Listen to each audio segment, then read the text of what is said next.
नमस्कार विद्यार्थी मित्रमैत्रिणींनो, मी सौ योगिता दीपक पाटील तुमचं सर्वांचं आजच्या व्हिडिओ तासिकेमध्ये स्वागत करते। आपण science and technology part first इयत्ता 9वी यामधील दुसरा लेसन तो म्हणजे वर्क अँड एनर्जी हा आपण अभ्यासत आहोत। यामध्ये आपण मागच्या पिरियडला बघितलं की वर्क म्हणजे काय, आपण वेगवेगळ्या ॲक्टिव्हिटीज ज्या आहेत त्यासुद्धा आपण बघितल्या। त्यामध्ये आपण वर्कची डेफिनेशन पण बघितली, त्याचबरोबर work is equal to force into displacement हे सुद्धा बघितलं। आज तुम्हाला समोर एक पिक्चर दाखवलं आहे बघा, त्या पिक्चरचं तुम्हाला निरीक्षण करायचं आहे। त्याच्यामध्ये बघा एक मुलगी दाखवली आहे, त्याच्यामध्ये ए पिक्चर बघा पहिले। ती जी मुलगी आहे तिला जे वुडन ब्लॉक आहे तो डिस्प्लेस करायचा आहे। कुठून? From point A to B along the surface of table as shown in figure. त्या फिगरमध्ये दाखवलं आहे बघा। She has use force F for this purpose. यासाठी ती एफ या फोर्सचा उपयोग करते आहे। आता याचं निरीक्षण केल्यावर तुम्हाला काही प्रश्न पडला असेल, तो कोणता? Has all the energy she spent been used to produce acceleration in the block. After then, which forces have been overcome using that energy? हे दोन क्वेश्चन तुमच्या मनात आलेच असतील। आपण आता बघू। बघा, तुम्हाला बी आणि सी पण पिक्चर दाखवलंय बघा, त्याचंही निरीक्षण करायचं आहे। ह्या ज्या इव्हेंट आहे हे तुम्ही पाहिलेले असतील। You must have seen the event depicted in this picture. Which picture? B and C. आता याच्यामध्ये बघा बी मध्ये दाखवलं आहे, when child pulls a toy with the help of string, the direction of the force is different from that of displacement. तुम्हाला एक लहान मूल गाडी ओढताना दिसतंय बघा, त्या गाडीला एक दोरी बांधलेली आहे। तर ते गाडी जेव्हा उडतो आहे तेव्हा फोर्सची जी डायरेक्शन आहे त्याचं निरीक्षण करायचं आहे। तर ही जी डायरेक्शन आहे फोर्सची ही डिफरंट आहे कोणापेक्षा? From the displacement. तुम्हाला डिस्प्लेसमेंट म्हणजे हे पण माहिती आहे, मागच्या पिरियडला मी हे सांगितलं आहे। तर इथे फोर्स आणि डिस्प्लेसमेंट यांची डायरेक्शन एक नाही, वेगवेगळी आहे। आता बघा सी पिक्चर बघा आहे ते बघा। Similarly when a large vehicle tau a small one, तुम्हाला पिक्चरमध्ये दाखवलेलं आहे की मोठं जे व्हेइकल आहे ते दुसऱ्या छोट्या याला ओढत असेल तेव्हा the direction of force and the displacement are different. म्हणजे जेव्हा अशी घटना होईल किंवा घटना होते तेव्हा फोर्सची डायरेक्शन आणि डिस्प्लेसमेंट हे काय असतात? डिफरंट असतात, वेगवेगळे असतात। तुम्हाला ए बी सी हे जे पिक्चर आहे याचं निरीक्षण केल्यावर लक्षात येत असेल। काय लक्षात येत आहे? की direction of force and the displacement are different.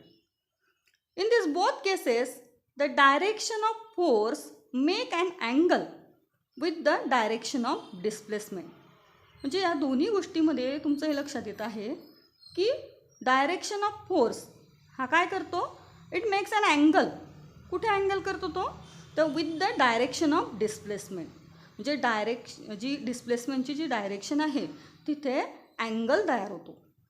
हे समजण्यासाठी तुम्हाला पुढे डायग्राम दाखवणार आहे मी, ती सुद्धा बघायची आहे। आता आपल्याला बघायचं आहे बघा, how to calculate work done in such cases. आपण ह्या ज्या तिघी घटना बघितल्या, या सगळ्या घटनांमध्ये वर्क डन हे कसं कॅल्क्युलेट करायचं? आता यासाठी तुम्हाला ह्या ज्या बी आणि सी पिक्चर आहे त्याचं पुन्हा निरीक्षण करायचं आहे आणि तुमच्या पुस्तकामध्ये पान नंबर 19वर एक डायग्राम दाखवली बघा, ती सुद्धा तुम्हाला पुढे बघायची आहे। बघा याच्यामध्ये when a child pulls a toy cart, force is applied along the direction of a string while the cart is pull along the horizontal surface. B पिक्चरमध्ये ते जे मूल आहे लहान ते गाडी ओढतंय बघा, त्यावेळेस फोर्स जो ॲप्लाय होतो तर तो कोणत्या डायरेक्शनने होतो आहे, तर along the direction of string, दोरीच्या दिशेने होतो आहे. आणि जी कार आहे ती कशी ओढली जाते आहे, तर हॉरिझॉन्टल सरफेसमध्ये ती ओढली जाते आहे. ह्या दोन गोष्टी तुम्हाला इथे लक्षात ठेवायच्या आहेत. इन दिस केस, मग अशा वेळेस काय होतं, in order to calculate the amount of work done, जर आपल्याला अशा कंडिशनमध्ये वर्क डन हे कॅल्क्युलेट करायचं असेल तर काय करावं लागेल, we have to convert the applied force, जो ॲप्लाइड फोर्स आहे तो जो आहे तर त्याचं काय करावं लागतं आपल्याला, म्हणजे अप्लाइड फोर्स हा कन्वर्ट करावा लागतो कशामध्ये, into the force acting along the direction of displacement. पुन्हा लक्ष द्या, इथे आपल्याला काय करावं लागेल, we have to convert the applied force into the force acting the direction of displacement. मग आता बघा, तुम्हाला डायग्रॅम बघायची 2.3 पान नंबर 19वर दाखवली ती, म्हणजे तुमचं लक्षात येईल. आता इथे तुम्हाला माहिती आहे W/Fs हे तुम्ही शिकलेच आहात. आता याच्यामध्ये लेट F बी ॲप्लाइड फोर्स, एफ जो घेणार आहोत आपण तर तो काय असेल, ॲप्लाइड फोर्स असेल. आणि F1 जो असेल तर F1 be its component in the direction of displacement. तुम्हाला पहिले हे लक्षात घ्यायचं आहे. काय लक्षात घ्यायचं आहे की F जो घेणार आहे आपण तो काय आहे, ॲप्लाइड फोर्स. आणि F1 जो आहे तो काय घेणार आहे आपण, it is component in the direction of displacement.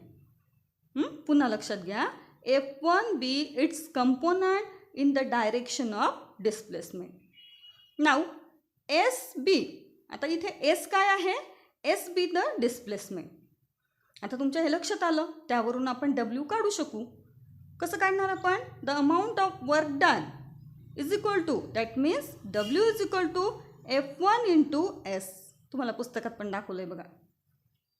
आता इथे लक्षात घ्या हे की the force F is applied in the direction of string.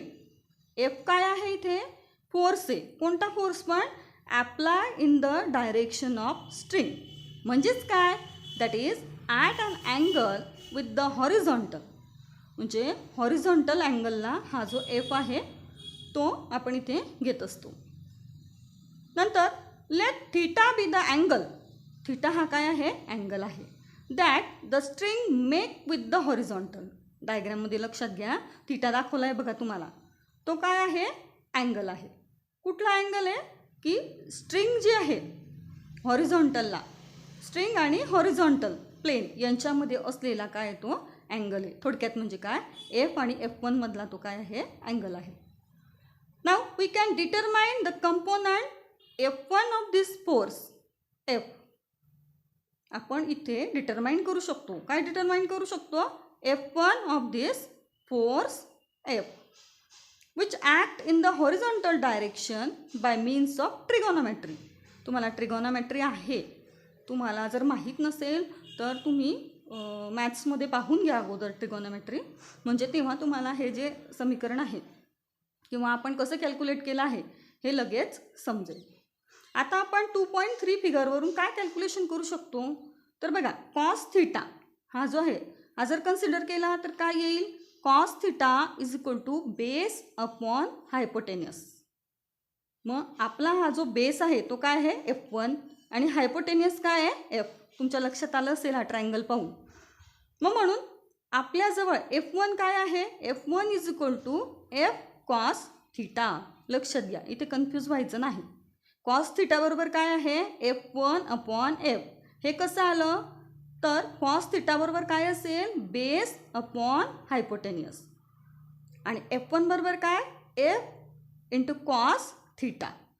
मग आता बघा, the work done by F1, आपल्याला F1 म्हणजे हे जे वर्क डन आहे जे F1 पासून मिळणार आहे ते कसं काढायचं आहे किंवा कशा पद्धतीने आपण काढू शकू, तर W is equal to F cos theta S. आता हे कसं आलं, तर तुम्हाला वर्क बरोबर माहिती आहे, वर्क बरोबर काय, F इंटू S. म्हणून F जो आहे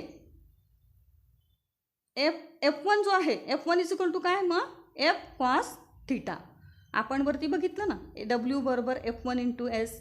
मग F1 इज इक्वल टू काय आलं इथे F इंटू कॉस थिटा.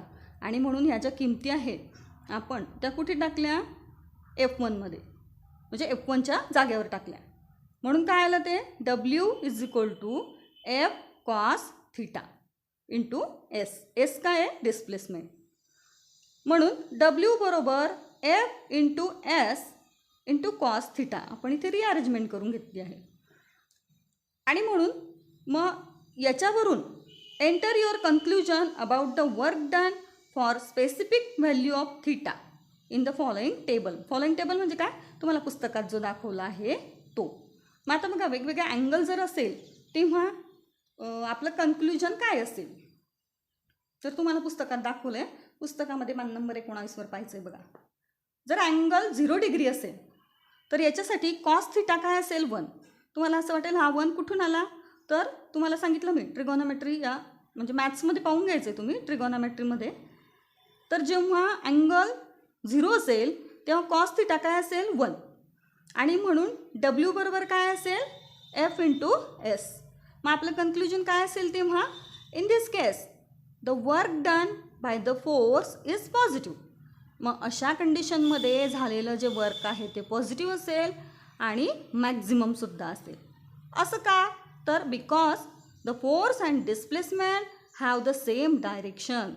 म्हणजे फोर्स आणि डिस्प्लेसमेंट यांची डायरेक्शन ही काय असेल सारखी असेल. पण केव्हा, जेव्हा अँगल काय असेल 0 असेल आणि कॉस थिटा काय असेल 1. आता पुढे बघा, जर अँगल 90 डिग्री असेल तर कॉस थिटा काय असेल 0. म्हणून वर्क डन काय असेल 0.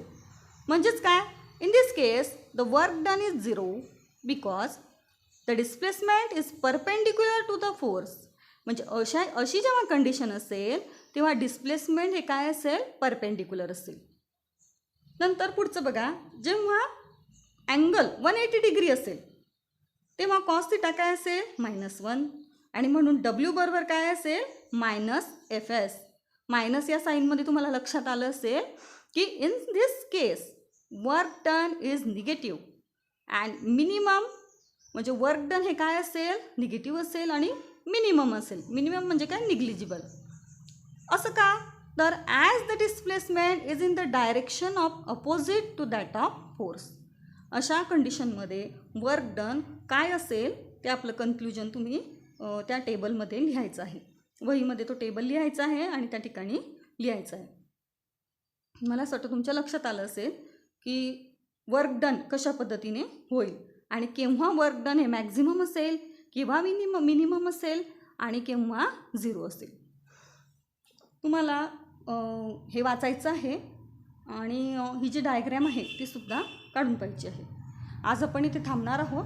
पुढच्या तासिकेला पुढचं घेऊ आपण.